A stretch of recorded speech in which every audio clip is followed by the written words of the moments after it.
Oh no! Gotta edit that out. Gotta edit that out. Oh, I don't do that. That was the old me. I quit doing it when it was illegal.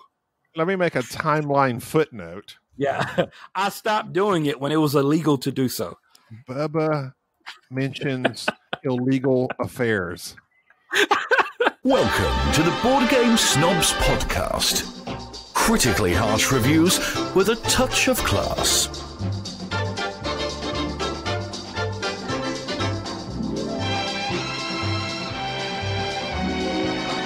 Go. This is Jerry, the star of the Board Game Snobs. Please send us an email at boardgamesnobs@gmail.com. Our host is Gabi. Say hello, Gabi. Hey, and when you say send an email, that's kind of generic. Give them a reason to send an email. Like if you said send an email, I wouldn't know what to say. Here's what I want you to send me. Send me a movie that I should watch that's easily accessible, such like as one on Hulu or Netflix, something like that. Or a recommendation of some sort. Just some random YouTube channel. That's what you should send me. Okay. Well, it's not all about you. We are the Board Game Snobs. So I will be there too, reading it. With us is Bubba. Bubba is back. Hey, Bubba never left. Never left, man. Here for another one. Stanley, a.k.a. Bubba. Bubba, I'm thinking about you right now because I'm drinking a nice rye whiskey. Oh, so I've gotten into cocktail. I've gotten into making a lot of cocktails, which I don't make a lot of them because I don't drink every day. But I have gotten into rye and how to combine. Oh, do you got a problem with that? No. I mean, it's to each his own. You know, who's an alcoholic if they drink every day? Who makes that decision anyway? But I've gotten into a lot, so I'm glad you're drinking rye. My Hudson Valley that we bought in New York, completely. I was saving that, completely gone. My maple rye. Oh my God, it was so good. Wait, are you saying your Hudson Valley that you bought 2 years ago is just now gone? I kept that because that was near and dear to my heart. It was the maple cask though. And you cannot buy it. It's not distributed in the United States, only in New York. Only in New York. Yeah, I bought a bottle too, but mine didn't even make it back to the motel. But they have a drink called the Hudson Valley that's specifically made to complement the rye and the maple of Hudson rye whiskey. Super. I'm drinking Rittenhouse, which was suggested by one of our listeners. Yeah. And it is good. It is very, it's got a kick to it. It's 100 proof. It's got that nice bite to it, and it's smoky, and it's just the good. Chuck Norris of rye whiskeys. Yeah, it is. It'll kick you. Oh. You all right? Speaking of which, they rebooted Walker. Yes, they did. I saw that. You can't reboot Walker. And guess where it's airing, Jerry? Guess what network? Not CBS, is it? The CW. Oh God! It's wedged in between Supernatural and The Flash and the Arrow. Oh well, that's a completely different demographic. I want to know, why are they remaking Walker when the people who loved Walker, who grew up watching this man distribute justice via his spin kicks? Is there a more awesome kick? I was thinking about this. Is there a more awesome kick than a roundhouse? That Cobra Kai Pelican kick was pretty good, but no, that doesn't meet the roundhouse. You get roundhouse. I got roundhoused one time. And it changes your life. So because I don't think people understand is that Walker, Cordell Walker, is a legit superhero. And so like when he kicks those people, he kicks them multiple times. He never just kicks them once. He continually kicks them. You never see the aftermath of that. The aftermath is rehabilitation. Those people change their ways. They are no longer criminals. Like Walker never arrests anybody twice because when they finally wake up and they are transported to whatever institution for which they will be housed while they recover, they always come out and realize that the life of crime is not for them. And it's due to the roundhouse kick that Walker, either that and slightly some of the left-hand hooks that his partner, whose name leaves me now, the guy from Die Hard, Trebek Trebek. He's going to be Alex? left. Yeah. No, Trebek. No, Trebek. What? What? Hey, roundhouse kick. Yeah, Trebek didn't kick. He punched. He punched. He was in Die Hard. Yeah, and he punched people. He was also in Top Gun. Anything Trebek touch is gold. What is that actor's name? I will look him up while y'all talk amongst yourself. And Clarence then Go ahead. Gilliard, James Trivedi. That's exactly who that is. Everything he touches is gold. What happened to him? I don't know what happened to him. Well, let's see. His most recent movie and TV show is apparently a Walker, Texas Ranger type movie, a TV movie. I think that was maybe his heyday. I think he peaked. Let me just tell you this. And you can write this down. CBS rankings. So since Bubba's going to do his top 5, I'll just do my top 3 CBS rankings for television shows. Okay, you ready? Number 1, Jag. Number 2, Nash Bridges. Number 3, Walker. That's all you need to know. That's right there. That will literally get you through. But I think Walker may have come on NBC or MBS. What did it come on? It might not have been on CBS. I remember watching reruns. I don't know what it came on. For me, it was on Classic or in the morning. TNT. It came on TNT. TNT. It came on TNT. When did it come on? The morning. The morning. Is TNT still a thing? I'm so old. I used to watch Walker at night. Oh wow! I remember, come on at night. I remember prime time, baby. I think you left out In the Heat of the Night. By the way, I mean I would have to throw that in there. Oh, CBS. You were correct. Was it CBS? Yeah. In the heat. That's interesting because the captain's name was Bubba. That's Bubba. That's right. That's Bubba. That's my guy right there. My channel is NBC because it had Quantum Leap. Although I did think Star Trek TNG aired on CBS at some point, so I don't know. You know, I realize this is not a TV show nobody else watched, but like I love SeaQuest. SeaQuest, well, because it came on. Let's see, it aired in 1996. Was its final episode. I was graduating high school. I was out partying, drag racing and drinking and smoking doobies. I wasn't worried about SeaQuest. I like SeaQuest, and I also like the spinoff of SeaQuest. But I always thought, I always thought that SeaQuest was really a sequel to Jaws because it had the guy in it. True, that's right. And it was like he just took that idea of we're going to need a bigger boat and thought to himself, you know what? No, I want to get a sub, and I'm going to continually hunt sharks. But there was like no sharks in the show. No, like that was a very boring show for it just being underwater. Pretty much, yeah. It was just futuristic. So, yeah, you hit it. It was boring. It was boring. Hey, if you like Firefly, you should like SeaQuest. Boom. No. I'll say it. And somehow that makes sense to me. I don't care what you say. I did like that SeaQuest. Like even in the intro, it was like, oh well, everybody else is out exploring space. We're exploring the real final frontier, the sea. Yeah. And then that goes for a few seasons. And then what do they introduce? Aliens. Boom. That's right. Like they ran out of stuff. It's like, we didn't think this through. There's only so much plankton. No, hey, you know what I find to be problematic? Another discovered octopus. Octopi. So all those Did they ever see the Megalodon? No. There's like 8 movies about Megalodon. They're all B-rated movies. Those are the shark movies. Megalodon. Sharknado. It's all in there.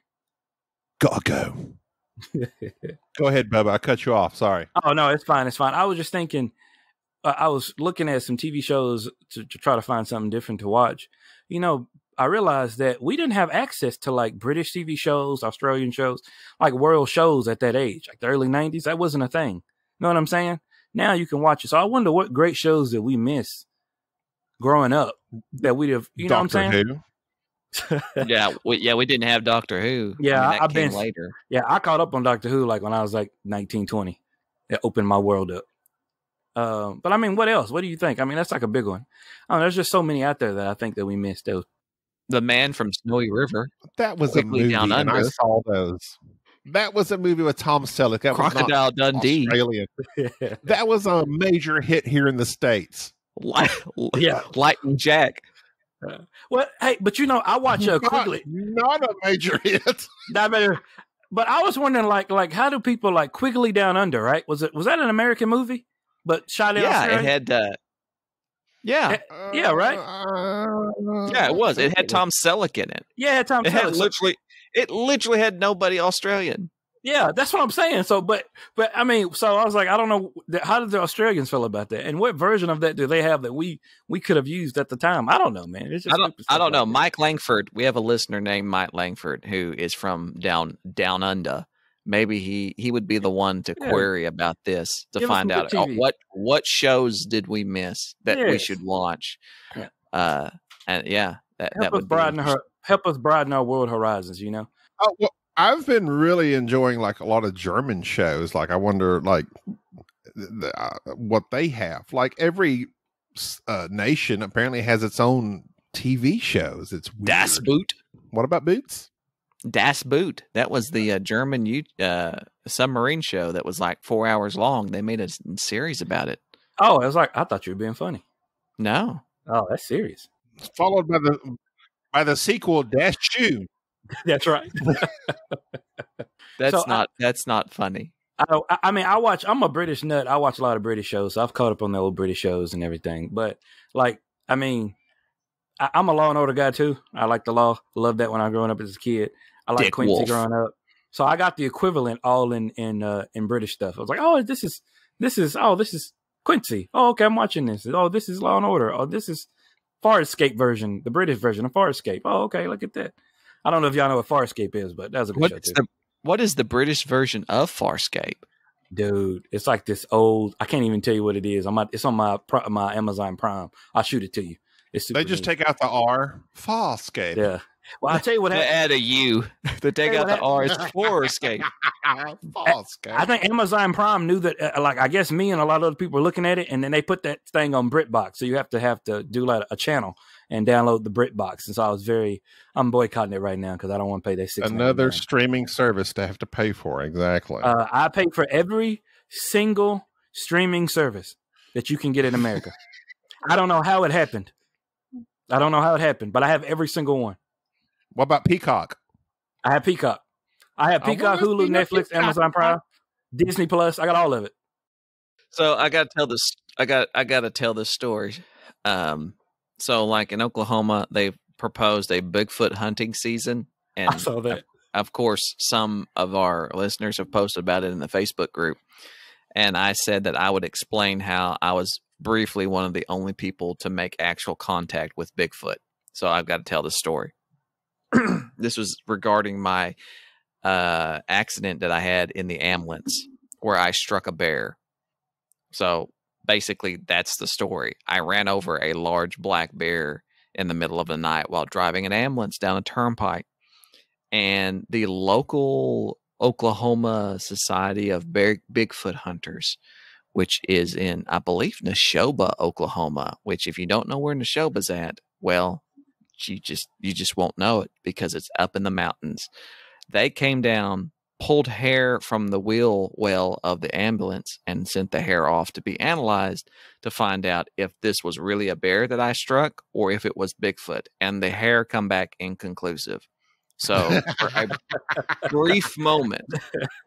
a brief moment, I was hounded for several days by various members of their Bigfoot society because I was the person who had actually saw Bigfoot. You're a POI. Yes, and then struck Bigfoot. Wow. So they believed that until a few weeks later, they again repeated because they came back to get more hair out of the ambulance because it was in the shop. They had the hair tested again, and it was just a normal black bear. But anyways, I had like there was 48 hours there where I was the most famous Bigfoot person ever in the nation. Like if that hair would have come back undetermined again, that would have been it. Like I would have been this person. I would be on the History Channel now on those true TV documentaries where they're out looking for Bigfoot, and I'm the guy that ran him over. I've seen him. I'm very disappointed. If I was that guy, I would have wore mirrored sunglasses, squatted down in front of your grill, plucked out some hair, tore off my sunglasses, and said, "You've got a hairy situation." I was wondering where you was going for that. Yeah, I beat me too. I really was. I did not know. What now, Jerry, do they know, like, and this is a stupid question. This is, I don't live in the country. Do they know from what part of the bear it came from? Or is this just... I would assume it's hindquarters because that's what I saw. Can you tell the difference between like hindquarters and like bear pubic hair or eyebrows or? Are you suggesting? Can you do it? I wouldn't even be funny. Like, can you tell the difference? Like, I don't know. I'm sure you can because I'm sure his memory's a little fuzzy. Oh Lord! Oh wow! I just don't know. I'm assuming because hair is not hair, right? Because even gray hair has different consistency. So I must assume that the pubic hair of a black bear is not the same. Do bears have pubic hairs? I don't know. I mean, it don't have to. I shouldn't have said pubic hair. I mean, it could be anything. I just wanted to like know the difference. You have to think that if there is such a thing as Bigfoot, there has to be some type of. See, now I'm being conspiratorial. There has to be some type of organization that keeps that secret. The Cub Scouts. Cub Scouts. Yeah. That's the upper echelons of the Cub Scouts. That's when you know you're in. We found more hair. We found more hair of Bigfoot. Should we make it public? Oh God, this has gone downhill. I don't know where that went from. I didn't expect that. We need to get our bearings. This is Bubba's top five board games, Bubba. So I'm going to disappoint you on the top five. I'm going to tell you the reason why. Two of them are. So my top five, I'll be honest with you. Board Quick question, Bubba. First, what are your qualifications for this top five? So here are my qualifications. I said that just for your benefit, Gabby. Quit pandering to the audience. That's right. I'm not participating in this. No, it's good. So when I play board games, whatever the last five that I play are my top five. And I'll tell you the reason why. Here's the reason why. I know people are going to disagree with me. I, unfortunately, with the way I live my life and how busy I am, unfortunately, when I play a game, it's because I really, really want to play it. Like I have a hankering for it. It's like when you have a hankering for a favorite food, you play what you crave. You know what I'm saying? So at the time, it's the best food that you can have because it's what your body wants. So my mind works that way. So the other day I played Azul, so I have Azul. I like the game. Is that how you pronounce it? Azul? Yes. Azul? Yeah, correct. You may not like that, but I like it. And even though it's stupid how I played it, but I kind of enjoyed it. And then I only have one more, but out of you got to forgive me. Wait a minute now. Are these ranked from 5 to 1? No, these are 5. Well, yes, 5 to 1 right now. But so your number 5 is what? Azul, are we still in the preamble? Number 5 is Azul. Okay. 5 right now. Number 5 is Azul, which a lot of people don't like. Whatever, I like it. I don't care. What's the one? And then there's another one because I played it like it's like a couple months ago. It's blue, got a mountain on it. You move the tiles around from the left to the right. That little guy that goes around. Oh my God, I can't believe I forgot it again. I should have looked it up. All right, I'm gonna come back to that one. That was number 4. Wait a minute. Wait a minute. No, this is a good game. So he's blue. So the cover of it's blue. It's a cartoon kind of game. It's blue. It has a mountain on it that's brown. The lettering is white. The box is blue. It's a mid-sized box. About like I can describe the box. It's like a 12 by. Is it K2? No, it's not K2. I never played it with you guys. I don't think I've ever played with y'all. Okay, quick question. Is this a solo or are you doing your whole thing where you just play multiple people with your split personality? No. This is a game that's the minimum is 2, but I turned it into a solo because it's how I play my game. So I don't chess it. I don't play like opposing. I don't have dual personalities. I don't do that. I'll come back to that one. I'm actually looking it up because I bought it. I got to look at my Amazon stuff because I bought it a long time ago. I'll look it up as I'm talking. Now, I'm going to cheat the other 3. These are, people are going to think I'm stupid and think this is not right. I'm going to say these are my top 3. But mind you, this is like right now what I'm feeling. So I hadn't done like an overall. I haven't played these games yet. So I told Jerry I really cheated. I haven't played them yet, and it doesn't make sense. But here's what I did. Wait a minute. So your top 3 are games for. Let me just understand this. Give me a second. Your top 3 are games for which you have not played. I have not played yet, and let me justify this. It ain't gonna make sense, but I'm gonna try to. And you gonna tell me that I'm an idiot, and I know I am in this respect.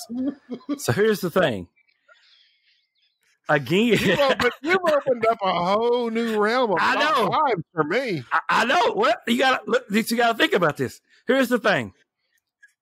I knew that I could not play any board games like on a consistent basis because of my schedule. I'm always busy. I'm always doing something. I don't have time to sit down and do it. So I chose to treat board games the same way as I treat books. I buy a certain amount. I know I'm going to read them a certain thing, and I choose the best ones for me. Out of all the books in the world, these are the ones I choose because it's the best for me. So that's why they're in my list, because they are the best for me. I got to ask then, what's your top book that you haven't read? Oh my goodness. Are you serious? Are we segueing into that? Give me your number one book based on the fact that you want to read it. My best one right now is The Seven Pillars of Wisdom by T.H. Lawrence, which is the Arabian Nights guy.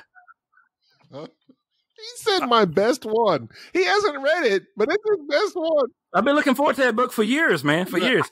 My second, look, I'll tell you, this is strange because I can do this very quickly with books, and I can do it very quickly with board games. T.H. Lawrence, the Arabian Nights guy, The Seven Pillars of Wisdom, that's my top one. Lewis Carroll, her complete works, that's my top two. Langston Hughes, his poetry, that's my third one. William Blake is my other third one. And then there's a book called Sold on Monday, which you don't know who that's by. It's kind of a new author. Those are my top five. I'll be reading those once a month for the next 5 months. I know that. That's why I've already selected them. That's why they're in my top five. So board games are the Arabian Nights. Do you mean Lawrence of Arabia?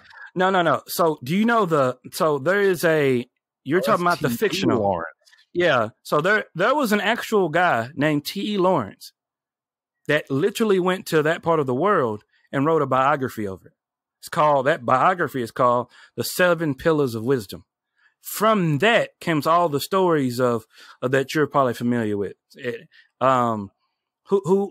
been a lot of movies over it and whatever. The latest one was Nicole Kidman made a female version of it. So, but that's where you get the Arabian Nights, which is really a blend of that and Arabian Nights. But Arabian Nights is actually a story on its own. Anyway, this is a book discussion, not a board game discussion. But yeah. It's a big book. But see, that's how my mind thinks, man. I know. So they're the best because it's what I've chosen out of all the board games. It's the ones that I know that I'm going to play as time goes on. But there's a little special thing to it. I ordered these. The way I ordered these, the three that I ordered will come June, July, August. Okay. So let me get this just to clarify. Yeah, just to clarify. The top three board games you have not played, but they're not even in your possession. They're not in my possession yet, no. Okay. So while we have you, what's your top movie of 2021 right now? Let's go ahead and call it. Well, hold on. Wait a minute now. Because Godzilla and King Kong looking pretty good. Looking pretty good. Maybe you just got to look at something and go, oh, okay, I know this is going to be one of my favorites. You know what I'm saying? It's like a TV show that you know you're going to like. No, does that make sense? So, it may not make sense. So this should have been called the top 5 games Bubba is looking forward to. Not your top 5 games. Yes. Yeah. Well, Azul he's played. Yeah, I have played that. But and your number 4 was what? What was your number 4? You found Blue Mountain? The name of it, man. White box. I forgot the name of it. Is it the thing? I should know that. I'm going to have to go out and get it. I don't have it by me. I'm going to have to go out and get it. Bubba's number 4 is a game with a mountain and a blue box. So we know that. I thought y'all would know. Like, I thought if I described it to y'all would like know. Above and is it above and below? Above and below? Is that below and above? That's a game. It's a game. Is it blue? Do y'all have it? Is that blue? I had near and far. I've never had above and below, but I believe the box is blue. Yes. Okay. Yes, the box of above and below has a mountain. Yes. So above and below is your number 4. Boom. So there you go. So here's my other 3, and I'm gonna preface this one last thing, so I won't take up much of your time because I'm talking way too much. There are more caveats in this. I know. This preface is. He's never going to play them, and he actually doesn't care. No. My wife asked me the other day. She says she was doing this whole thing like I didn't know her because I love her and I don't know what she likes. I know exactly what she likes, but she said, "Well, what is your favorite food?" I I just want to say this. You just said I know her, but I don't know her. I know what she likes. No, if you know my wife, she said you don't know what I like. I said I know what you like. You get this, this, and this, but you don't know what you want all the time. So yeah, over and so on. She says, "Well, I know what you like." I was like, "No, you don't. There's no way you know what I like because I like what I like in the moment. So what do you want to eat? I don't know. Where am I by? I'm by Chili's. Let's go there. That's what I want right now." That's how my brain works. Like I don't have a top 10 food. I don't. I'll be honest with you. You can say, "What is your favorite food?" I'm like, I have no idea. Depends on what I'm feeling. It's strange. I know it's strange. Ask me, what's my favorite book? I can't tell you. There's a whole lot of contenders there. I'm not one of those people. What's my favorite toilet paper? I don't know. I have preferences, but I don't know what my favorite toilet paper is. Charmin. Well, Charmin disappointed me one time. It can withhold great ferocity. See, I don't. Aggressive wiping. Charmin holds up. Hey, I don't know, man. I'm liking those dude wipes and stuff. I'm falling in love with those. But you see what I'm saying? There's a lot there. You don't know. So I'm board sorry. game. I can't recover from the fact that there was he said Charmin disappointed me. Hey, no. Hey, I don't know about everywhere else in the world, but you do realize Charmin is not made equal across stores. You do know that, right? I did not know this. I was disappointed. Yeah, you don't buy dollar store Charmin. Exactly. It's completely different than Walmart. It's completely different than Target. Completely different. Well, I don't know if it's a Whole Foods or whatever else it is in Dallas. No, if you buy Whole Foods Charmin, that thing will hold up to a hurricane. It's different, man. Versus going to going to Sam's Club or whatever and buying it in bulk is different. I mean, it's same brand, different quality, man. So you got to investigate that, dude. I did not know this. A lot opened up for me. Heavens open up. I have clarity on toilet paper now. I have a lot of it too, by the way. So board games. 3 board games I have coming. I have one coming in June, and I'm doing this part from memory, which I guess I could have just got on. It's called Streets. I like the concept to it. It's just pretty much it's Sims with meeples, and you got to adjust it with people. I like it. I like the concept to it. What's it called? Streets. I think it's supposed to guarantee to be to me in June. Called Streets. The one that I'm looking forward to in July. No, it's July. I'll get it in July. The one I'm looking forward to in August is called In Too Deep. It's my kind of game. It's about getting into people's minds. It's like a strategy game, and you're trying to get in people's keep getting in people's minds. They're spying and stuff like that, and you got to do crimes to get in with them, and so you can then alter their actions and all that. Super neat. It's called In Too Deep. Are these all Kickstarters? These are all Kickstarter because I ordered them ahead of time. That shows you how much I look. I want to understand that. You know how long it takes the game to get to you once you kickstart it? I mean, I know y'all know this. I'm sure. That's why I rarely kickstart because I don't have the patience to wait. So I want you to understand this. I thought about this. I knew what my time schedule would be a year ago. And I said, what do I want to play? I want to wait a year for. Let me look at this. Let me examine this. So I chose one board game a month to come to me at a certain time. So this is what I wanted to play. I looked at all the reviews. I looked at videos. I looked at history. I looked at what they've made. Looked at the game design. I looked at the house who created it. All these things I looked at to figure out what is going to be the game that I want to play. I put a whole lot of energy and effort to a board game I've never touched before. I think that deserves some list to be on. So that's what I chose. And as they're all indie games, and I think one of them is by a creator that I like. He does artwork that I thought was phenomenal. So I wanted to do that. And the way he does his storyline was great. So, and then Cascadia is another one. That's 3. I think I got 2 or 3 more. I can't remember the other ones. Those come like October, November, December. But so I will have a brand new game once a month to play, guaranteed. And I have enough time for that. So there you go. That's my list. So let's just assume though, like the games out of the games that you have played, if you had to pick one, see, it's hard, bro.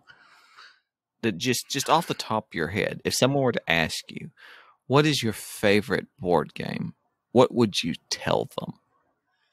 You don't have to be. Don't let this tie you down.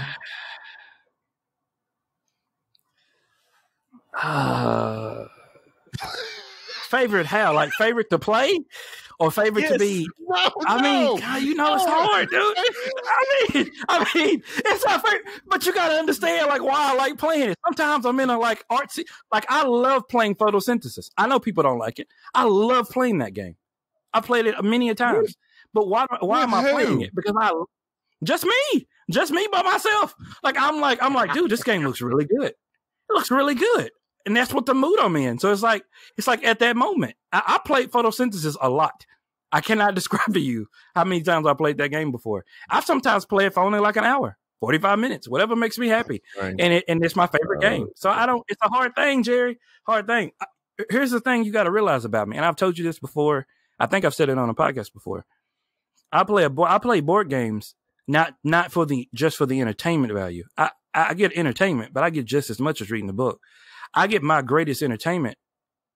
What I love about playing board games is I get to interact with people, and I love being around people and seeing what people do. And I'm fascinated by people, and that's fun to me.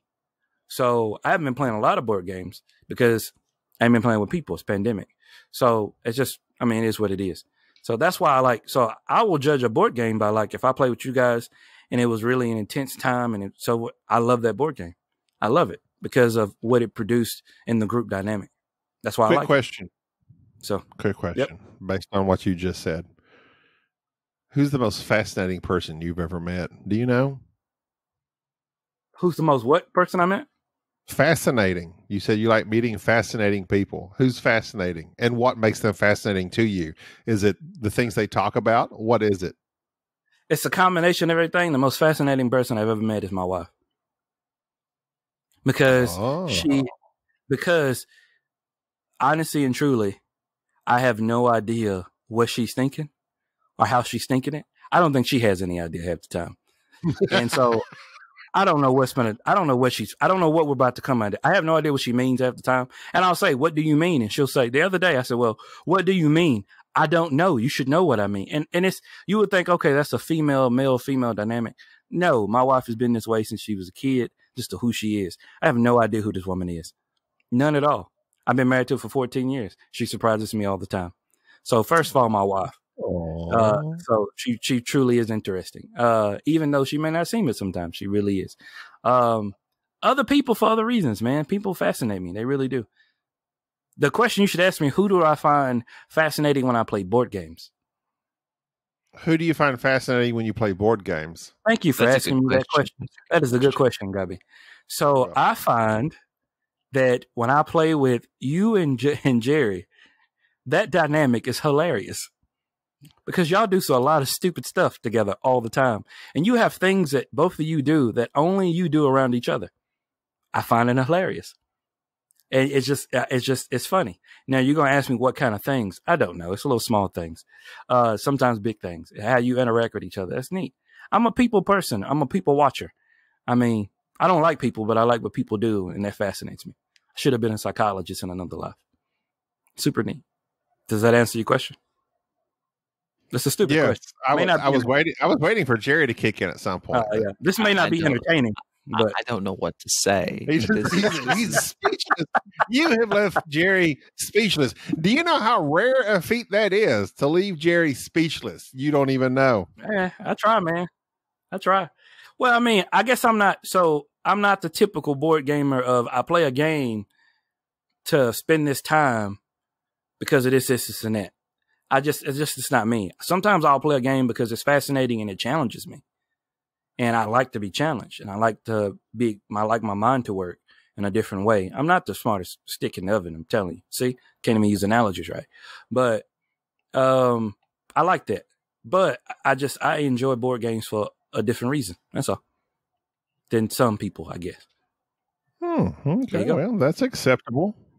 That's acceptable. So that changes my list. That's the whole point. Let's get back to that. It changes my list to how my list is formulated. I apologize, but that's what it does for me. No, your list is, the way you have created a new way to make a list is interesting. But basically, it's just games you're looking forward to. So, yeah, but It's not just looking forward to though. What? Like I've researched this. It's like going out and buying a car. It's not like, hey, I just want to go buy a car. It's like I've researched this, figured it out. Who designed the car? How did they make the car? What have they done in the past? What will they do in the future? What have they written? I like the way they do this. I like the way they do that. I like that personality. I mean, it's a thing. It's not like, oh, I like the concept and I see this video and I like it. Is there a person that you listen to or watch for like games coming out, like that gets these previews? Is there somebody you watch or listen to that's like, no, man, this game's gonna be good? No, man. I mean, I sit at the computer all day, so I'll put it on I don't necessarily have like one person, but like I'll put it on like I'll listen to a board game podcast in series. Like I listen to like 2 or 3, and I'll do that for 12 hours a day, different ones. And I'm just listening to content. I'm just listening to something, and then when I find something, or I'll put it on YouTube because I don't do commercials. I'll put it on YouTube and I'll put it on reviews, and I'll just listen to that for 8 to 10 hours. So I mean, and I'll just let it work its magic until I find something that I like, and then I'll write it down, and then later on I'll come back to it and I'll make me up a list, and then I'll go research that list and figure it out. So, I mean, I can't really tell you, hey, man, there's one person that I listen to, because that's kind of the thing, is I like the variety. I like to not be pigeonholed into one particular mindset or one particular opinion. That's just me. The only people I listen to consistently every single time is you guys. That's pretty much it. Just be honest with you. You know what I'm saying? I don't know if any games coming out. I am so out of the realm of board gaming right now. I don't know what's upcoming. I don't know what's on Kickstarter other than Cora Quest. I don't know anything about anything board gaming. Can I say this? I love Terraforming Mars. What is the game that we played? It started with a B. I bought it. Crap, I bought that game. I ain't played it yet. It's oh my God. It's with the trains. It's what see, I can describe it. It's with the trains building the railroads. And you know what I'm talking about, right? It's dark. It's a dark game. Got red on it. Brass. I mean, Brass. Is that what it is? Brass? I don't know what you're not that, man. You're just you're describing minute details and box art and saying it's got trains and mountains. I can describe it. I can describe the game. Like I see it in front of me. Like I've realized why I liked it. Jerry, we played it. It was me, you, and Gabi. We played it at BGG.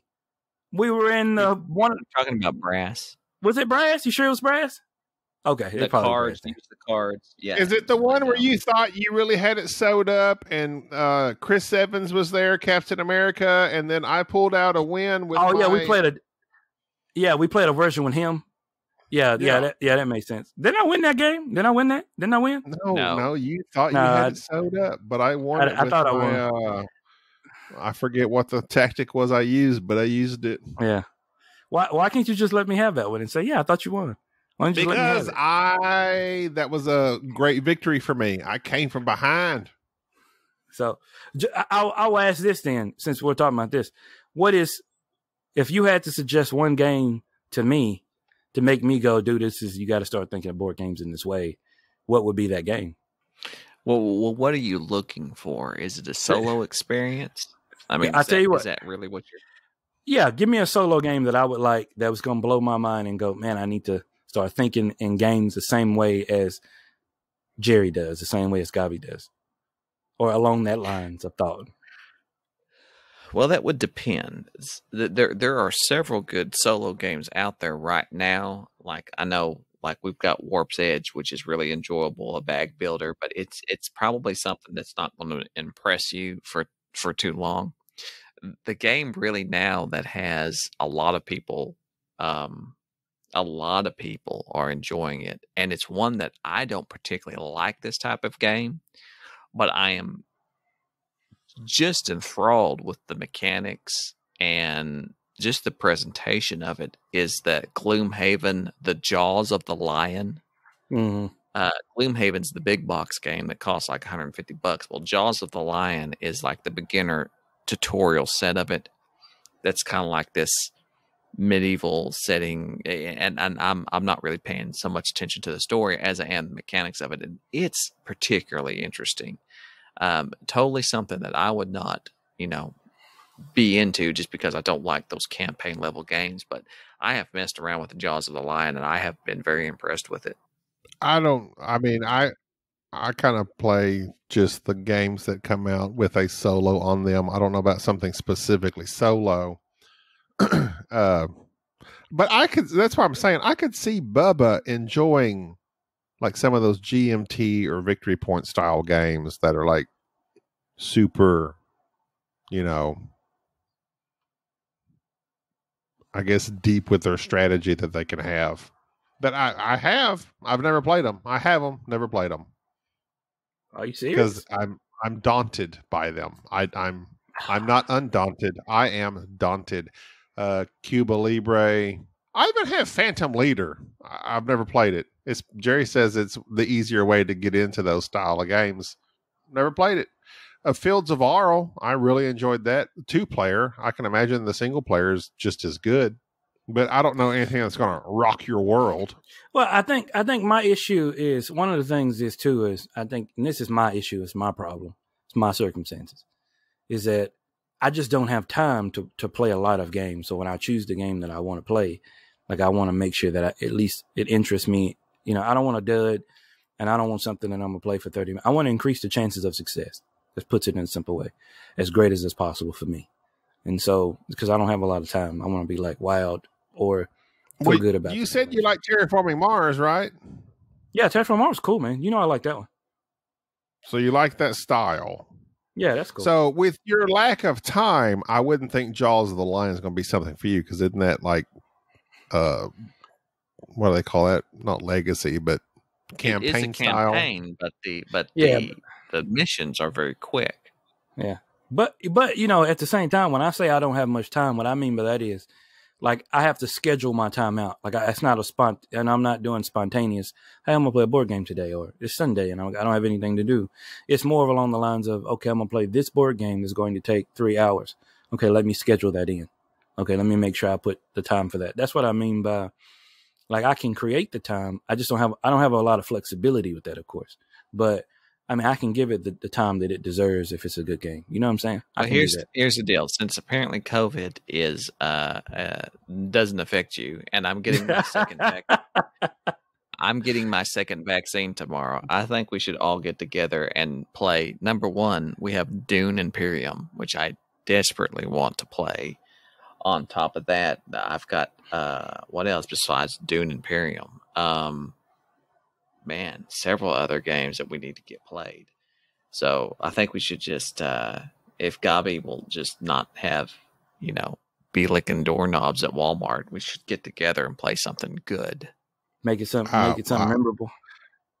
I mean, I'm always up for it, but Gina doesn't want anybody over there. Oh, don't tell your wife. She doesn't know. She won't know.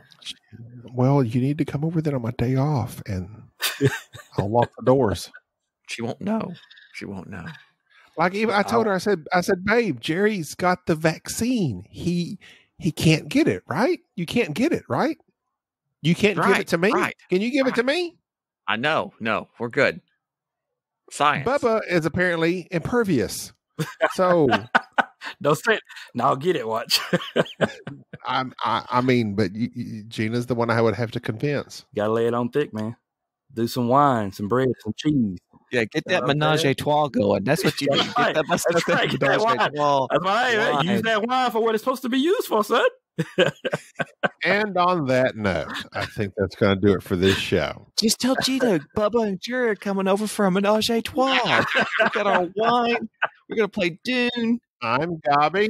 This is Jerry. Hey, it's Bubba. I'll see you guys later.